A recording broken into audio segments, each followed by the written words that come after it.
I'll see you just recording. You're going to hate me whenever we're done with this.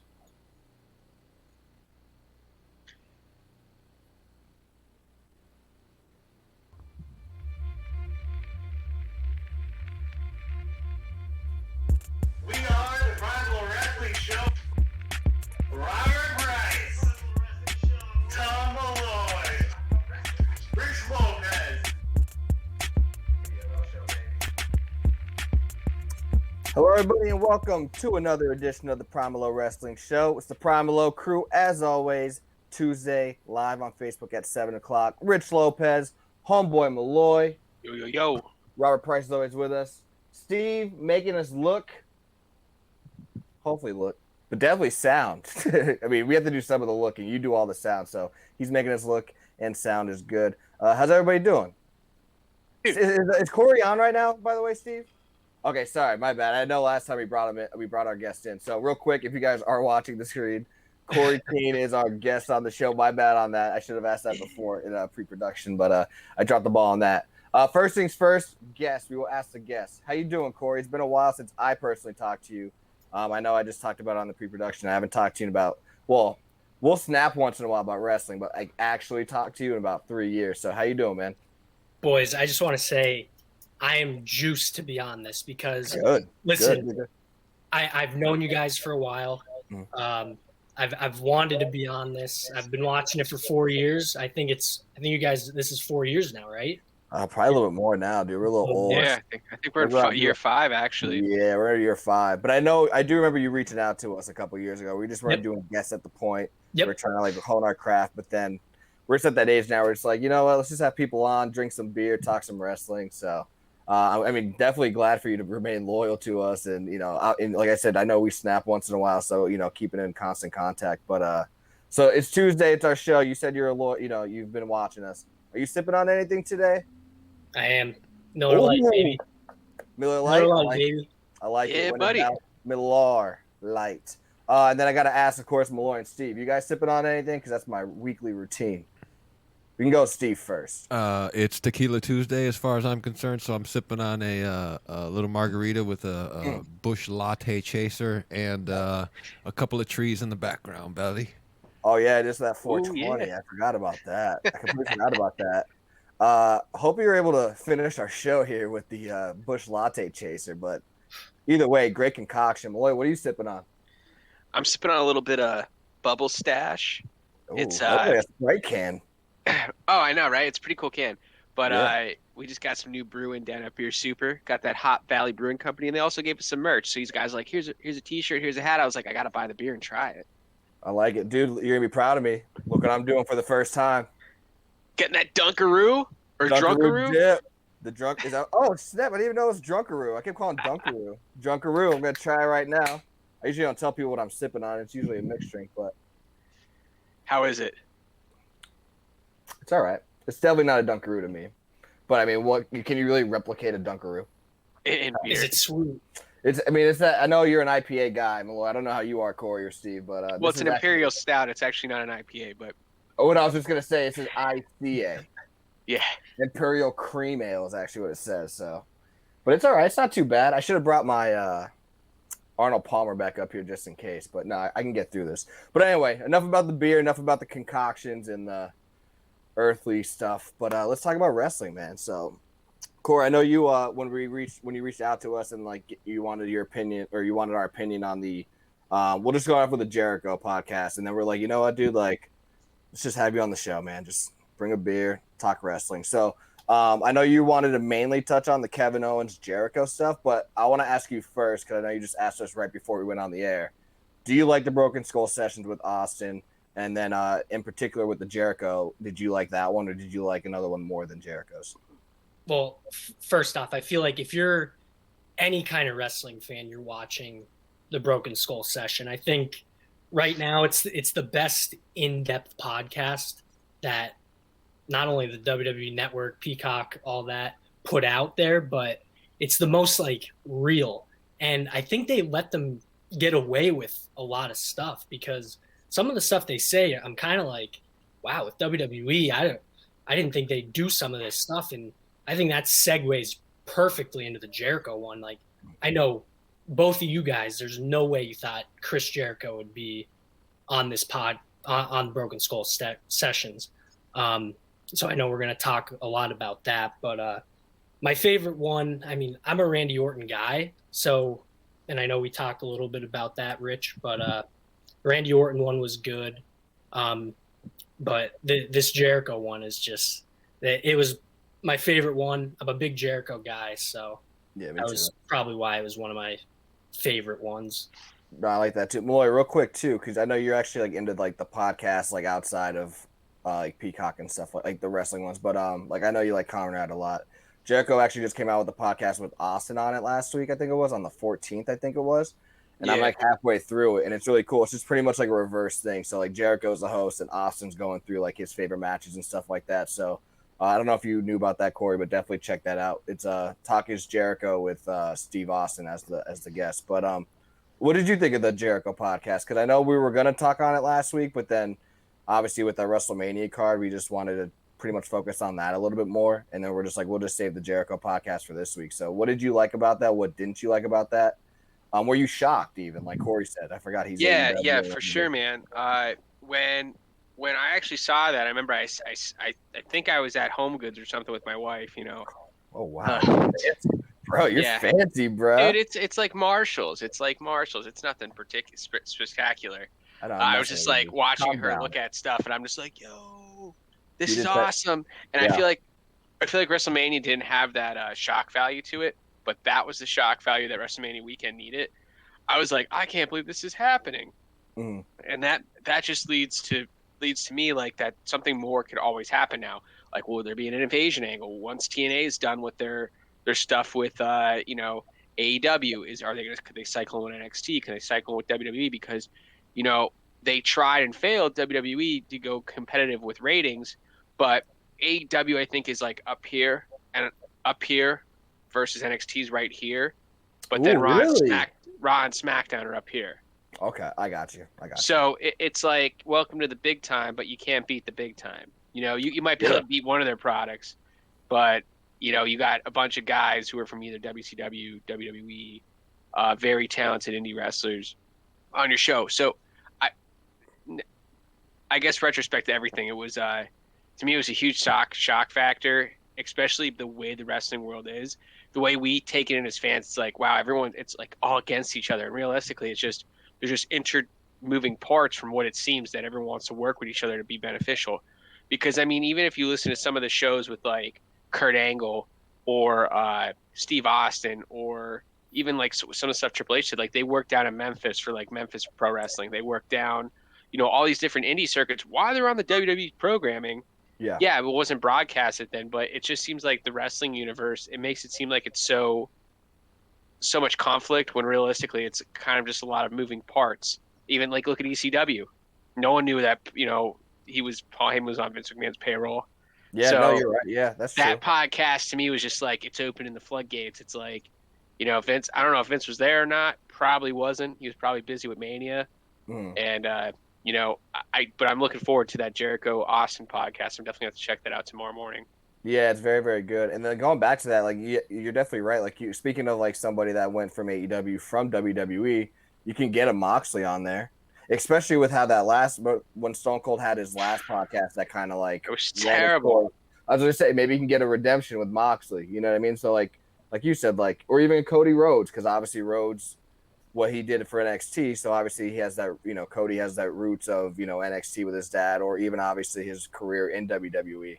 But the one thing I definitely want to talk on, because I know Corey wanted to bring it up about that, was it about the match with Kevin Owens and Jericho, or like the story? Like, just tell me what you think, because I do have a question that's going to spin off into maybe other wrestlers or wrestling matches that I want to get to, but I want to hear like what your thoughts were about specifically the Jericho Owens stuff. Yeah, so it was just overall, I mean, when they touched back on it on the Broken Skull session, it took me back to a place, it was like 2016, 2017. I was in college with one of my best friends. We lived with 5 guys, but the 2 of us were the only ones who like were into wrestling. So we watched everything. And I remember it was a little bit after SummerSlam. SummerSlam is when Finn won the Universal title. Then he gets hurt. And then Triple H just basically hands Kevin Owens the Universal title. And we knew he was going to be on a little bit of a run because he always would get a pop, Kevin Owens. But we were just like, wow, they just gave this guy, like, he was only on, I think, Raw for, it wasn't very long. I don't think it was very long. And so he's Universal Champion. And then they put him, who's with Kevin Owens, he's up and coming. He's getting the pop, but then you put him with Chris Jericho, who, in my opinion, showed a completely different side of Kevin Owens. I mean, Kevin Owens was this tough guy who stomped on the Universal title when he was facing John Cena. Oh, yeah, that's good. And when Jericho gets with him, which they touched on it in that podcast, they just randomly put each other together. Like, it was just like, oh, see how it goes. And like I said, I think Chris Jericho showed a completely different side of Kevin Owens and made him a lot more comical. And I think they were not meant to be, but in the same time, it spins full circle, and they truly were meant to be a tag team. No, I completely agree with that. I was just going to say, you get that a lot usually as long as there's no injury or suspensions that happen. Because if you remember, like, with Austin, we'll just say as an example, Austin and Triple H, mainly because I just watched Backlash 2001, but Austin and Triple H, like, they're put together as that two-man power trip, and who knows what would have happened because they just started gaining momentum. Actually, like, they had two pay-per-views together. They were with Vince McMahon, and then unfortunately Triple H got injured, so you don't know how that storyline was going to play out. And then luckily, I think Kurt Angle was so good at that kind of like entertainment thing that Kurt Angle kind of replaced Triple H and even took it to another level. But they kind of dropped the ball with that one just to kind of go with like two non-tag team people getting put together. And then another one with like an injury angle was Jericho and Edge in 2010, or I guess 2009 going into 2010, because Jericho and Edge, like, their long-term goal was to have a Mania match, but then Edge ended up getting injured. And they obviously still ended up having the Mania match because Edge won the Rumble. But, like, it is kind of crazy to see, like, I think it's more the current product because everything's so wrestling-based that I think when you put Jericho with an Owens, it's like, all right, we're going to put Jericho with Owens as an example to get, like, so Kevin can understand the entertainment side of it. Because the wrestling part, he's mastered, and he's great at it. Let's get him on the entertainment side. And I'm sure you're going to see that a lot more in the future. Well, I don't know if you could think of any other instances or the ones that we like, but I feel like that's what they kind of do, if that makes any sense. Like, Austin was with Triple H. I think Austin knew the entertainment value, and Triple H was, I don't want to say boring, but like on an entertainment level, he wasn't at that level. So maybe they brought Austin and put them together because, all right, we're going to give him Vince and Austin. Let's make him entertaining outside of the wrestling. You know who we forgot again? Edge and Orton, rated RKO. Bro. You know, we always forget Orton, man. And those promos, especially with DX, I really think that helped, like, Orton's character, because even if we look at the Austin podcast with Orton, he's just like, bro, you're a great wrestler, but your promos sucked for years. Yeah, especially at that time. And they did until he got with Edge. Because even, like, for instance, like, I really don't think Edge is a terrible heel promo guy, or a terrible face promo guy. He's a good face wrestler. He's like, but to me, Edge will always be that rated RKO, just talking smack, and then get his clock clean and lose. Like, I think Edge is probably in the top 5 heels of all time, especially the 2000 to like 2008-ish, 9-ish. Yeah. Totally agree. That whole era, he's probably the number 1 heel besides Triple H or The Rock. That makes sense. But to me, that's definitely one of the probably the best that I remember, especially like 'cause I was like 13 or 14 at the time.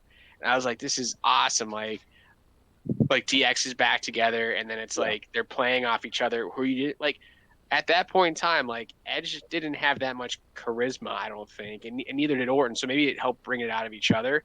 But especially, I think Orton was able to develop from that. No, I was gonna say I completely agree because like that rated RKO, like, it's weird because like Edge, just to me as a rated R superstar character, kind of like gained his bearings. So I thought maybe like, all right, he's rolling now. Let's give him more into maybe that could rub off on Orton. And maybe it was also like Orton needed a buddy. That's the other thing too with a lot of these tag teams. Like, you kind of see it with managers sometimes. Like, you might just need a road buddy to kind of keep you sane, if that makes any sense. Yeah, and Like, I think Edge was kind of like Orton's like sober friend. I think in a lot of exactly, ways that's too. what I He's mean, just yeah. like, hey, I go to the gym and read books. Yeah. So we're gonna do that. Like, Yeah, we're gonna pop pills. But like you saw that, just to even kind of go back with duos, like you see that with Shawn Michaels and Triple H. Like, oh, why do they form DX? Because Shawn Michaels is barely getting to the ring, even though he's having 5-star matches. He's barely getting to the ring, and then you have Triple H who's sober. You know what I mean? And then, all right, at the same token, Triple H needs to, gather his bearings because he is going to be next in line in about a year or two. You know what I mean? So like, I think there's always an out of ring perspective with this kind of stuff. And then obviously when you go to the in-ring, you're pretty much doing this and you're building and you're building and you're building into where like you think the crowd's kind of, all right, we got to pick one or the other. I think that's where they were kind of getting at with the Jericho Owens to kind of bring it full circle. I think that's what I was going to say too. Like with those big tag teams, and this is I didn't want to forget it. With those big tag teams, they're not going to stay together forever. Exactly. And at the end of the day, you're going to make a great match somewhere down the line, and that's where I wanted to talk to you guys about it, which will segue into it eventually. But they dropped the ball on this one. That's no, sure. I completely agree. And like, don't get me wrong. I guess this is just me on a personal level. I've never really been a big fan of Goldberg. So like the fact that Goldberg didn't get the U.S. title for the Lesnar match, and then Kevin Owens and Jericho didn't have the Universal title match, like hurt me. Even though I know on a marketability standpoint, it would just make no sense. So, like, I'm glad they had the match at Mania. And I know Jericho's main issue was the placement on the card. But I don't know if Austin, because he's an old school wrestler, and you guys might be on my side with this, I wouldn't mind second match. I mean, obviously, you either want to be the first or the last. I get that. But then, like, as a consolation, I feel like second's not that bad as long as you know it's not the bathroom break. And obviously, given that build, like, it's not the bathroom break, right? So, like, to me, when WrestleMania for one night is 6.5, 7 hours long, I'm trying to be the first. The first 3 matches to me are what's going to sell the card. I feel like if I was building WrestleMania now with one night, because speaking of that, I think I posted on our Facebook page, they might be going back to one night. So, like, if I'm going – yeah, no, sorry, Malloy. I know. I apologize. And I went the opposite way on you, Tom. You went the opposite way. Exactly. So, it's perfect. But I said I'll watch 6 hours. Yeah. So, if I'm doing literally, like, a WrestleMania card, I'm making, like, the first 3 matches the most, at least wrestling-based. Obviously, if it has a good story, that's a plus. Obviously, the main event's the main event. But then maybe at, like, match, like, 7 or 8, I'm going to make another good match. And then the rest of them, it's like, all right, the order. If you need to go to the bathroom, you're going to miss some action. But, like, so, like, I understand Jericho's like, all right, if you're not the first or the last match, like, you're kind of irrelevant. And that for that story, like you mentioned, Corey, it's such a good story. Makes no sense. But if I was Austin and I'm like, hey, like, do you ever think of it like this way? Like, WrestleMania 33 was 7 hours long. You're the second match. They wanted to get you while the crowd was hot. And, yes, it sucked that you followed AJ. But at the same time, like, you're still going on relatively early to where the crowd's hot, if that makes any sense. So I kind of wish they brought that up, but long story short, I do wish it was for the Universal title like it was promised to him. And the only little bit of an issue I had with that card placement, him being Jericho and Owens being 2, there was something with me and my buddy who knew 2016-17, one of our favorite years of wrestling. Just Underrated. Super underrated. And we knew from that build-up to WrestleMania 33, right? Yeah. We knew that Shane McMahon AJ Styles match could have the potential to be something super special, and at the end of the day, it was. That's honestly in the card. I was gonna say it's one of my favorite matches on that card. I was gonna say that. Yeah, I completely agree. And speaking of like placement of matches, I remember Malloy and we talked about how we hated. I mean, now that I think that was the first WrestleMania that went like 6-7 hours. I definitely fell asleep somewhere wherever we went. Oh, dude, you probably fell asleep like 7 times. But like, I feel like knowing that, in retrospect. But I think Malloy and I were watching it. We're just like, whoa, why is AJ coming on first? He's like the hottest thing going right now. And then obviously the next match was Owens and Jericho. We're like, this might be the second hottest thing or the hottest thing. So like, why are the 2 hottest things going right now? going on the first 2 matches. But then you think about it after you watch the show, it's like, damn, I felt like this was like 2 weeks ago we just saw this match because WrestleMania is 8 hours long. So like, I wish Jericho even if he didn't get acknowledged for that, like I wish he kind of just brought out like, yes, I kind of get it. WrestleMania is so long, that's why I get we're at number 2. But hey, if you want to be great, and this is for anything out, even outside of wrestling, like you have to have an ego. And if I don't want to be that second match. I thought our storyline was, main event material or second to last match material. I think it should have been at that level, and it definitely. I definitely agree with him in that aspect. Well, were you gonna say something? Yeah, I definitely agree that Jericho and Owens should, without a doubt, should have been for the Universal title. I could have did without that. Goldberg and Brock could have just had a match at Mania and they just wanted to do it to make things right from their last situation. And they could have made a whole 24 on it about how they want just to make everything right and have a highlighted match on WrestleMania. However, retrospect, devil's advocate. Mm-hmm. I mean, there was 13 matches on WrestleMania 33. I just pulled up the Wikipedia. So out of those 26, 26, well, you're Mr. You're off. How do you get the matches right? I know, right? I love it. But I love the research. I gotta pull something up on my end so I could start spitting facts. If there's 26 to 20, so figure there was 33 people on the card because there was a tag match in there with like five teams. There's a tag match, there's a 6-man woman or 6-woman match, and then a fatal. All right, four-way. so there's approximately about 40 people on this card. Facts. So in the top 5 of getting paid, it's definitely Chris Jericho, and you were match 2. You know what I would have did? Went home. Yeah, because I would have been pissed. I mean, I definitely would have been pissed because that was the best story on Raw. They were carrying everything since, right before the Royal Rumble. Probably like way before SummerSlam. Yeah, I mean, right. So that was your first match together. That was the longest story in history, at least from 2010 to that point in time, the longest story going. If I was Jericho, I'd be like, you know what? F it. I'm going on tour with Fozzy.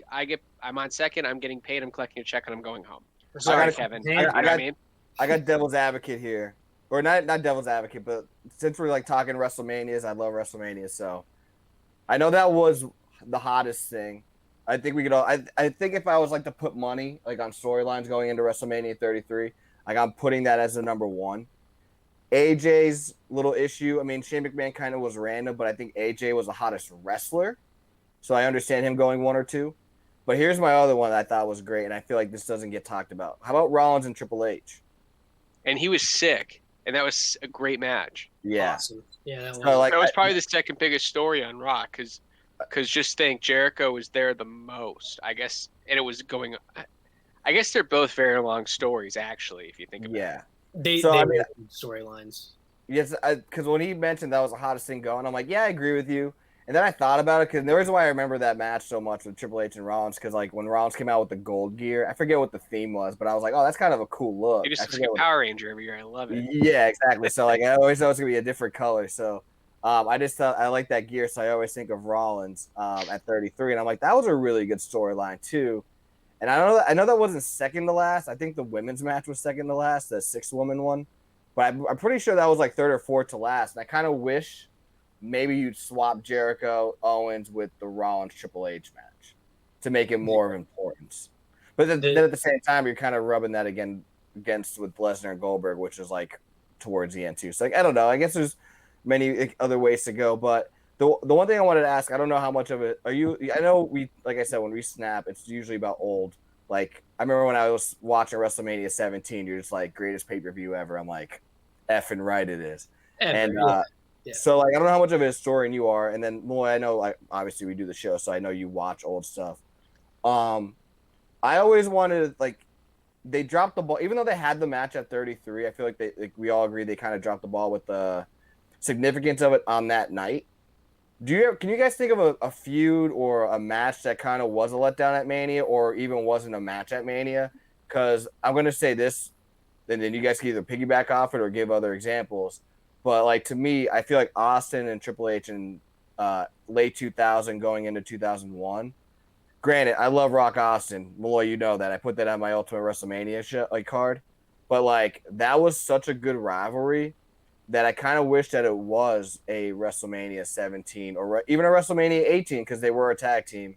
You could have did the split with the injury and then going into 18. I feel like that was a WrestleMania match that could be had.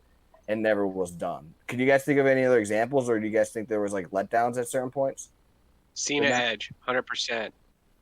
Oh, so you say like that triple threat match was shitty? Yeah. Oh, it was terrible. I don't. Why in God's name was the Dude, when Big in Show doubt, wasn't dude, ever good? When in doubt, just put the Big Show in there. Big When in Show, doubt, yeah, you Big could do Show. whatever you want, man. You could open up the show. You could close the show. You could fight. turn You know, face in whoever. the first match, turn heel in the last match. Not to change subjects here, but because you said Big Show, I put it on my WrestleMania card that I did. I do think that Big Show John Cena match to kick off WrestleMania 20 was unbelievable. That It was a Big match. Show's best Mania match, in my opinion. I agree. 100%. Because Yeah. he played the Andre the Giant. Yeah. It was like pretty much like, if you ever want to say they recreated, Hogan versus Andre and put it in the first, 100%. That U.S. title match. I remember watching that as a kid. I was like, I can't wait for Cena to crush Big Show. And then he gets him up with the big boom. Fourth And grade that's it. Corey was he was always going like this, baby. That's for sure. But Oh, Rick, dude, me and my brother were always, you can't see me. Oh, I can see boy with the mushroom cut rocking that. Dude. You And can't then see me, baby. I had the visor when I actually used to have hair. Oh my God. Yeah. Perfect stuff. It's amazing. Simpler times. What are you gonna say, Corey? I'm sorry. I was gonna say back to the letdowns. My knowledge, like actual like good knowledge of WrestleMania, or beyond with WWE is 17 and on is like what I know pretty well. Was there an issue with WrestleMania 16's main event? Wasn't that kind of a letdown? I mean, boy, I definitely want to hear your thoughts on it. To me, again, I think, and the thing that sucks about these kind of like when there's letdowns, right, is that there's usually a follow-up pay-per-view like a Backlash or Extreme Rules, whatever is usually the pay-per-view. I know this year it's Backlash. Is that usually the Backlash match is better? So, to me, 16 was a letdown because obviously I think there was too many people. I do think Foley deserved to be in there. I think you could have did without Big Show. I don't know your guys' thoughts on that. But then also, the ending was suspect because you have Vince turning on The Rock, even though The Rock never wanted Vince to begin with. So, like, it was just too convoluted with the McMahons in every corner, and then you have 4 people in the main event instead of 2. And then if you even want to go on the retrospective, outlook of it, the Backlash match with Jericho, with Triple H and The Rock is so much better than the Mania match. So it's like, dang, if that was the Mania main event with The Rock winning, it would have been that could have definitely saved 16 because I think 16 in its entirety, and I know we talked about this in our remakes, is a letdown. So, well, I want to hear your thoughts on it, and then Corey, you can kind of wrap it up on 16. I'm definitely with you on that with WrestleMania 16. I was just like, as you were talking, I was like, Booker, man, just played in my head. I was thinking like, how crazy it could have been if if they had that match, Triple H versus Rock, and like towards the end, Austin just pulls a Hogan, like a Macho Man runs out, DX is out there, boom, bumps them all around, Stone Cold Stunner to Triple H, and then he holds his hand up, and then there you go. It goes right into next year because Rock is leaving, Austin's returning. It's that's probably my biggest letdown at WrestleMania main event matches. And the end of the Taker, dude. If you want to go back to that quick, the end of Taker's streak was a huge letdown. I mean, and I'll speak for Robert Price here. He definitely cried. So. Oh, Price definitely cried, dude. But I ain't gonna lie. I remember sitting on your couch. I was like, "Yo, you good, bro?" He's like, "No, I'm not. Get me a beer." I was like, I think everyone was a little shocked, to be honest. Yeah, I was gonna say that was. I forget which one, dude. I mean, sorry, Corey, but I just thought about the Taker with Price flipping out. I think it was the Batista one, or it might have been the Shawn Michaels one, where Undertaker kicked out because he thought it was over, and no, sorry, Shawn Michaels kicked out, and then Price started punching himself in the head. Oh, he was so mad. Yeah, because he was so mad. He's like, that was the third finisher, or that was the second finisher. Everybody's never kicked out of 2. I'm like, dude, it's Shawn Michaels, bro. Like, and the match is still going on. Taker's gonna win. Don't worry. And then obviously when he won, he's like, oh man. But that 30 was a letdown. But do you think it was because Undertaker? I have a quick question for you before we go into your question. I'm sorry, I just thought of it. Go ahead. Who do you think took more seriously Rich Clappett during a Steelers game or Robert Price during an Undertaker match? Oh, dude, Price or an Undertaker matches, especially when it started getting into those Shawn Michaels, Triple H, the CM Punk one because he was a huge CM Punk fan and he was there, right? Yeah. At 29. So like, yeah, that stretch right there. Yeah, nobody could beat Price when it came to Undertaker matches. All bets were off, huh? Yeah, it was real. It was as real gets. Yeah, dude. For emotional levels, yeah, dude, that was the craziest stuff. But I mean, I want to hear your thoughts on this too, Corey. Like the letdown with Lesnar and Taker, I definitely agree. Like if you're gonna end that streak, you want that match to be like a Shawn Michaels or a Triple H match, right? Like you want it to steal the show on top of the 29-1 logo. But do you think it was a letdown because of chemistry issues, even though they both wanted to work with each other, or do you think it was because of injuries? Because obviously everybody knows now that, especially with the Broken Skull sessions, Undertaker was concussed like 5 minutes into the match. I'm going to go somewhere different with this, and you guys are both going to know it when I say it because it's been said 1,000 times. Lesnar didn't need it. Yeah. I don't think Lesnar needed it to solidify himself as that. Like, I don't think he needed to break the streak. Now, going back on what I just said, if anyone was going to beat the streak, I guess he's the most like, okay, I get it. I mean, you really can't beat Brock Lesnar. That's why I hate when some of these guys beat Brock Lesnar because it's like, let's just make it like you can't beat this guy. And the Rumble 2 years ago was perfect example. If you're gonna have him, sorry to go off on this like that, dude, we're just talking. I love it. If you're gonna have him eliminate 15 guys or whatever he did, one after another. And you're still going to have Drew McIntyre win, why don't you bring Drew McIntyre out last? And then he's super tired and then he gets thrown out. I don't know. I just think I get it. You build Brock as this like invincible guy and then he loses these weird matches and it's like, I don't get it. Like, it's almost like Lesnar wakes up like, oh shit, I have a wrestling date today. All right, I want to put somebody over. Or it's, oh shit, I have a wrestling day today. Well, I'm not doing shit today. Yeah, you kind of get that was my reason for the letdown. I mean, I don't think Lesnar needed it personally. No, that makes sense. I'm trying to think of other ones. I know you mentioned 17 and on, so I immediately thought, all right, 17 is pretty much a perfect card. Yeah. But then I thought about 18. I feel like the Scott Hall Austin match, which they both talked about, if you guys have listened to podcasts and it like a million times, that they both just mentally didn't give a shit about WrestleMania 18, but best stunner of all time, though. I'll say it's definitely. I mean, outside the Rock selling, like yeah, Hall's selling is amazing. That's the best thing Scott Hall did during that whole tenure he was in wrestling. Dude, and back in WWF. That whole 2002 run is insane. But I thought that was kind of a letdown. 20, WrestleMania 20, Mick Foley and The Rock. Well, more or less Mick Foley. And then, like you said, with Backlash, it was just the anniversary the other day. I saw it on Facebook of probably honestly, it's one of my favorite matches is Mick Foley and Orton. Lloyd, did you see my snap last night? What did I have Sierra watching? First RKO, baby, boom. First RKO. I had I took a picture. We have a little group on Snapchat. I had my daughter. She's looking at the TV. Obviously, can't see it probably because she's so nearsighted still. But it's actually the Backlash match with Orton and Mick Foley. But that's 100% right, dude. In hindsight, like it's like, damn, why couldn't that be the WrestleMania 20 match? Like that's insane.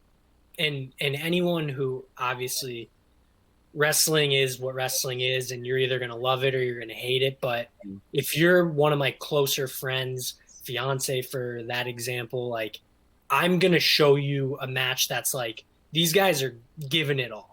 Yeah. So I'm showing them Mankind getting thrown off Hell in a Cell by the Undertaker. I'm showing them Orton. I'm showing them Orton versus Mick Foley. Like, there's sometimes that match where you're like, "Yo, is this really going to continue?" And I don't know what you guys think about it, but do you think with the Gasoline and Bischoff coming out saying, "Hey, you can't do this," or we like? I personally think there might have been a real like fire hazard. I definitely think that they were probably thinking of it's really weird, right? Because with that match, and you watch the Edge match at 22, it's honestly a replication of that match almost, right? Like, tags come out, you think it's going to be Foley, it's actually Orton. Well, at 22, because it's a bigger scale, you know, obviously if you're going to buy a pay-per-view, you're going to buy a Mania over a Backlash, so you probably forget about the Orton match. But like Edge goes through the tags just like Orton, and then obviously you have the barbed wire stuff like that. But in regards to that question, like I feel like Mick Foley or Orton going into the maybe either the day of or like the week of wanted to do something like that, like maybe light the I think it was he's trying to light the barbed wire bat on fire, right? Yeah. Which he kind of does that in the Hell in a Cell 2000 match with Triple H, right? So like maybe that was an idea of his, but then I know Bruce Pritchard talks about this a lot too on his show. Like fire marshals or like the wardens, like they vary from arena to arena. So like some are have looser rules than others. Maybe the marshals just said, hey, like we don't even want to risk it. So hey, pretend like you're gonna light it, and then hey, Bischoff, you're a heel general manager, just come out and poo it and great look either way, I guess. Yeah, exactly. So it's like they want to do it. It makes Foley look really really good, and then obviously it makes Bischoff even have more heat. So. So here's my question to you guys. Yeah. Who did Mick Foley get over more? Triple H, Orton, or Edge? Triple H, Orton, or Edge? To me, because of it, it's weird because like I think Orton and The Rock got made by Foley. I agree. You know what? I could even take it a step further. I think legitimacy wise, I think Undertaker got made because of Foley.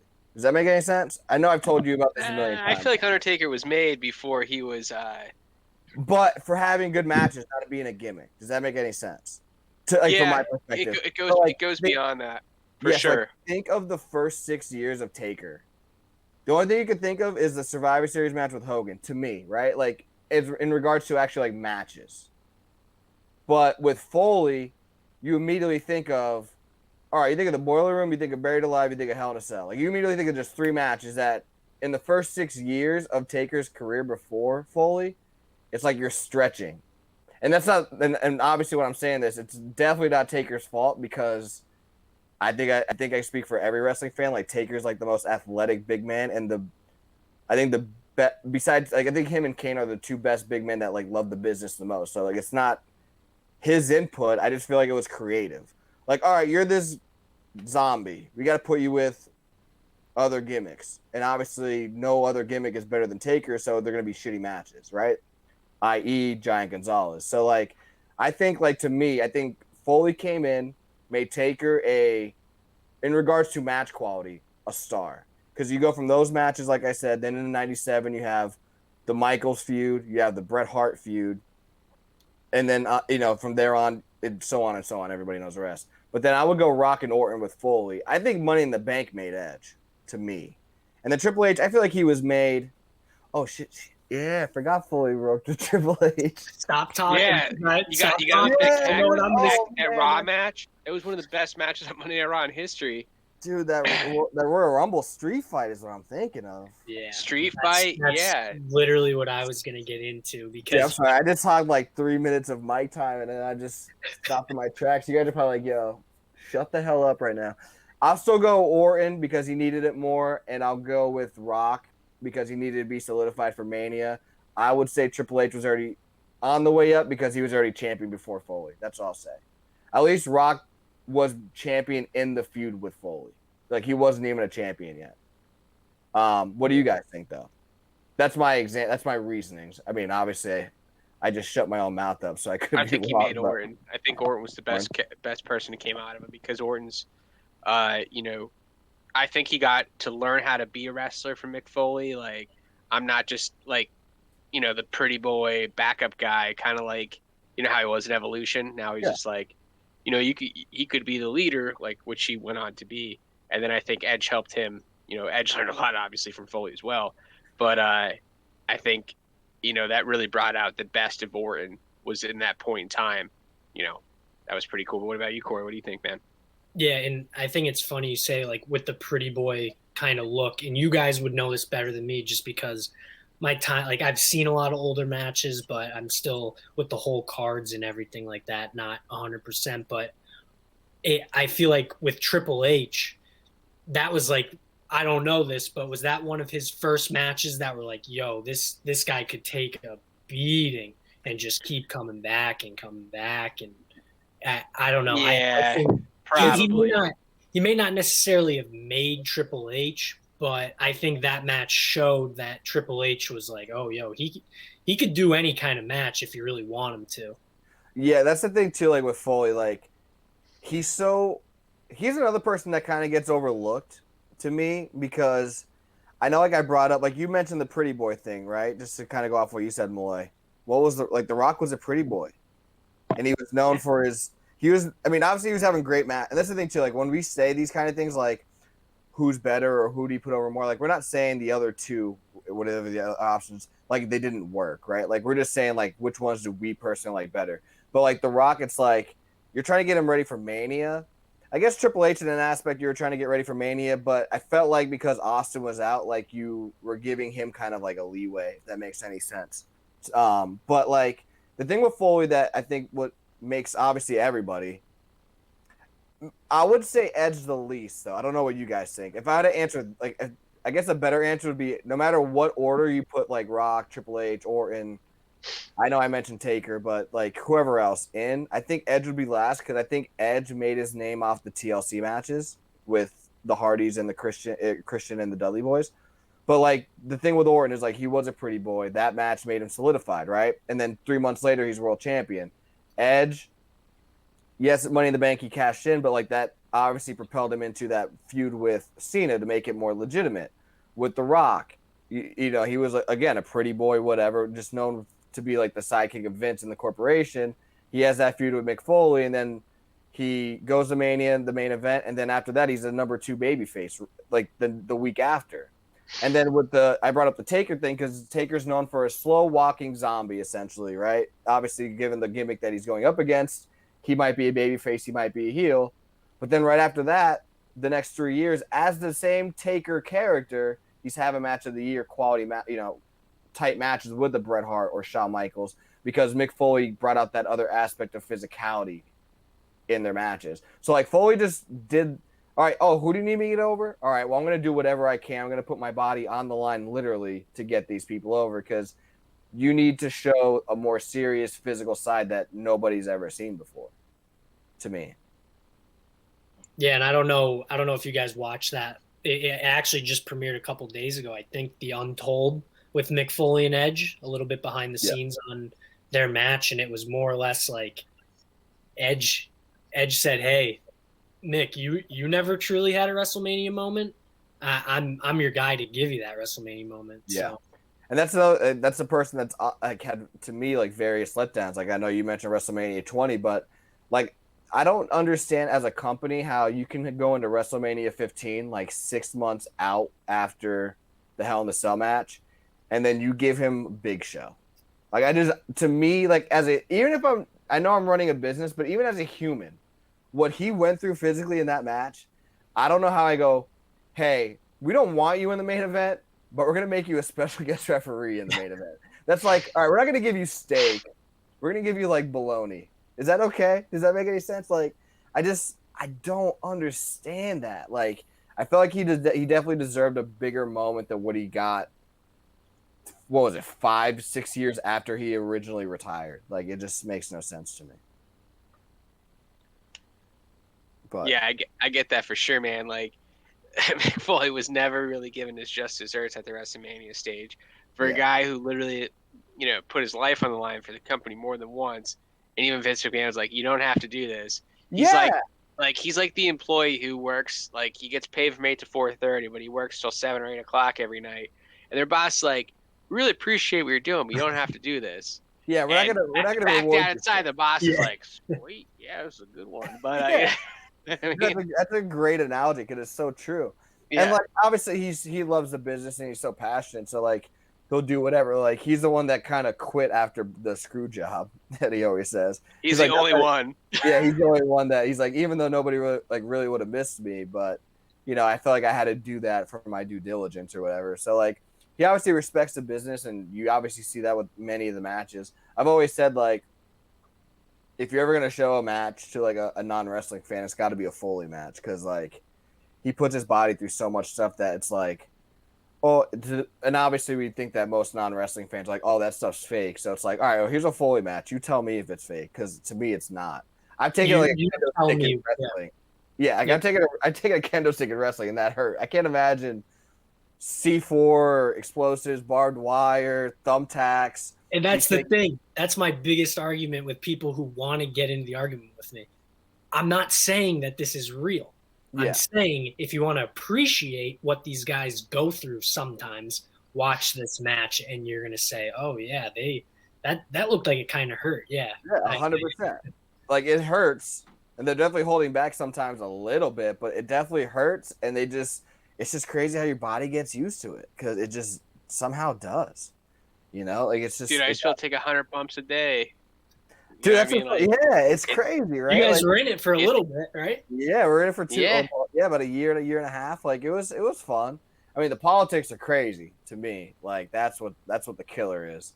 I mean, that could definitely mentally drain you. I don't know about what you thought about that, Malloy, but I think like I just mentioned, like again, Malloy could talk about it too. I think physically your body gets used to it. I mean, now granted, the longer you do it, you're definitely playing, with possible injuries, but like you're also only doing it once or twice a week, so you get that kind of like luxury. But I just think it's more mentally draining with the miles and the promoters, because some promoters actually like wrestling, and then some promoters are like, all right, I want to be different. Let's do the most outlandish shit. And obviously you're doing some corny stuff, or you at least see some corny stuff. I luckily didn't have to do any corny stuff, but I think I can speak for Boy. We've definitely seen some of the corniest shit of it, ever, because promoters just want to be seen. They want to be heard. So, and you were saying, go ahead.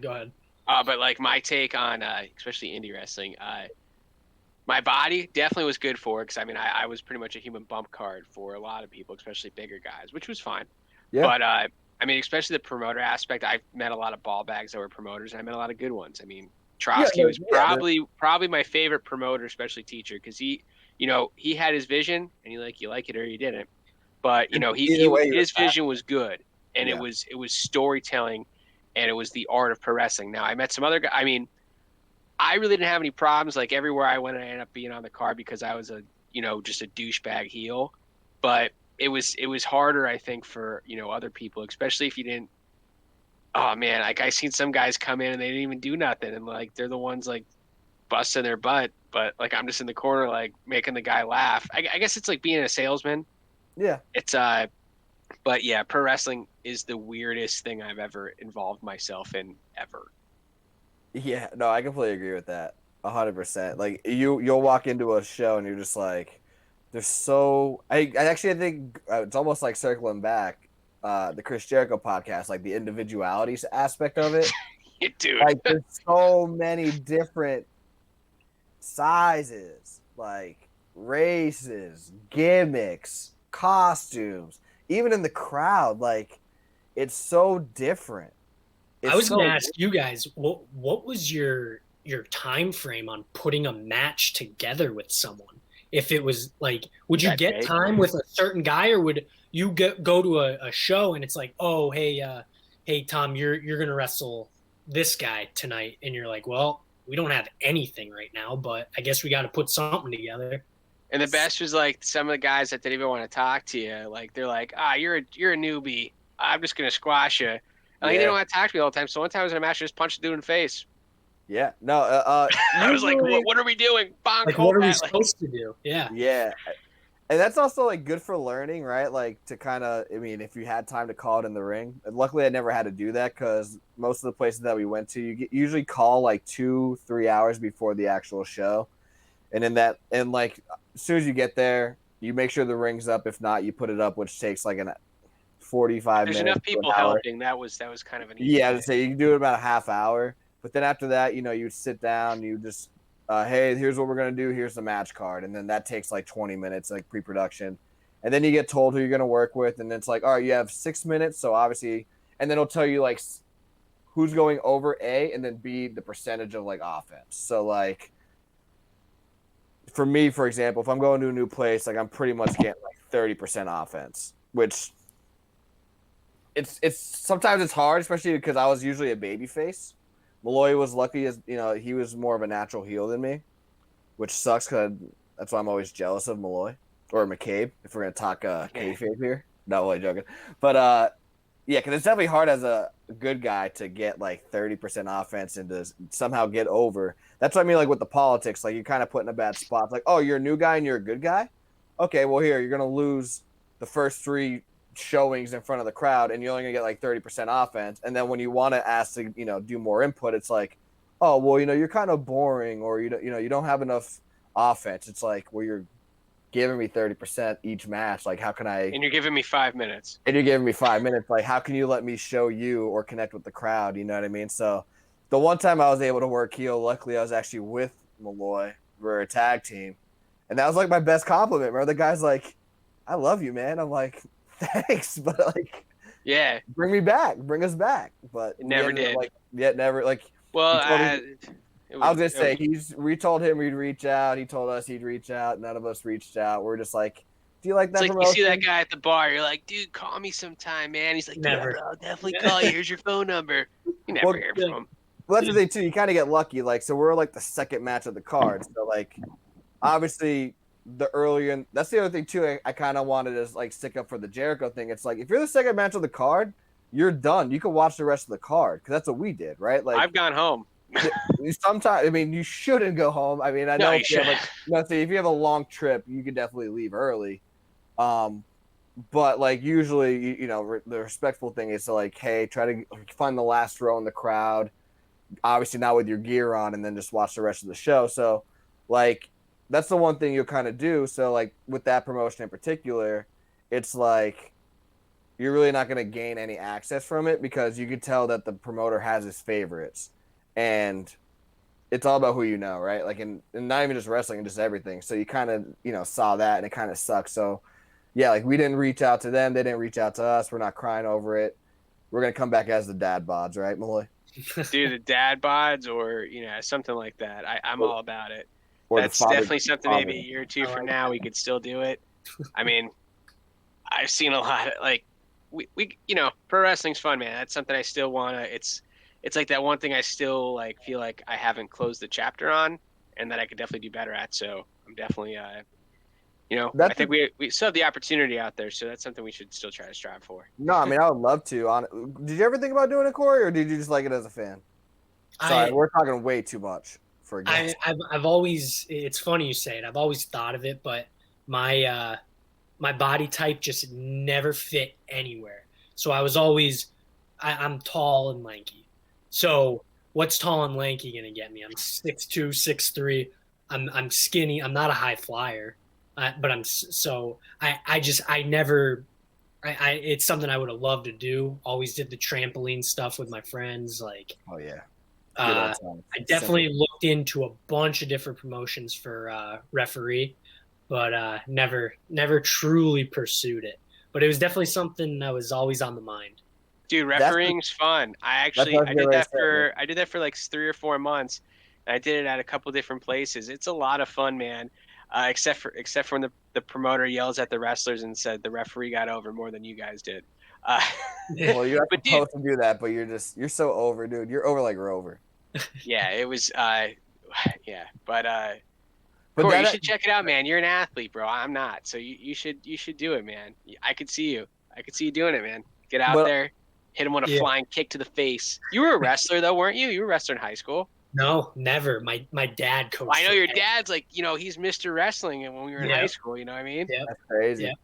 Even if you ever were to get into refereeing, though, like, it's like Malloy said, it's fun. And then even if you were a wrestler or wanted to become a wrestler, that's part of your training because it helps. I was gonna say they go through. Yeah. Yeah, that's part of just like you probably do like just strictly training for like a month or two, but then like the next 3 to like because you usually get your first match like 6 to 8 months. So like whether it's a shitty match or not, like 4 minutes or 10 minutes, whatever. Yeah. But like that like last half of training, it's you training and then actually doing refereeing. So like you can kind of understand the crowd reactions and like the cameras, and then obviously you're communicating with the wrestlers. Here's the secret: you get paid as much as the boys. Well, and the other thing I was going to say is it looks so easy, but I can imagine there's so much going on where it's like it's got to be super difficult. I give credit to anyone who does it.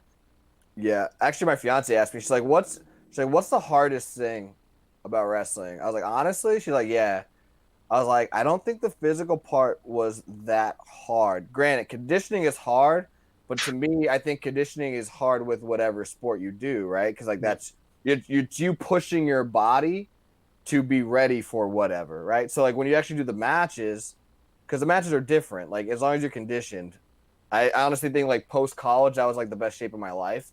So like the matches, and granted, we're not doing like we're third and fourth matches on the card. So like it's not like we're doing like 30-minute, 40-minute Broadways. We're doing 8 to 10-minute matches. So like, and sometimes we're doing tag matches, sometimes we're not. So like to me, it was very easy for the physical aspect. It's the mental. It's how do you construct a match, especially when you're that new, to make the crowd invested A through Z. Number one, number two, to get your character involved. You know, to get it over in the spots that you're actually not wrestling. If that makes any sense. So like that's always the harder aspect of it, but it's also at the same time very fun because it's a creative way to get your character over, to react with the fans. So like we start at lower level indie places. I can't imagine what it would be like at a Progress or like other places like that where it's like top tier WWE executives could be walking in on any show type level because that's probably. Hey, we had Samu watch one of our matches. We had a head shinker watch one of our matches. That's like our claim to fame. I was going to ask you guys since we were talking about it. Who are your who's your favorite indie wrestler of all time? Like when you think of like the indie scene and someone coming up from the indie scene, who would be one of your favorites that you think of just off the top of your head?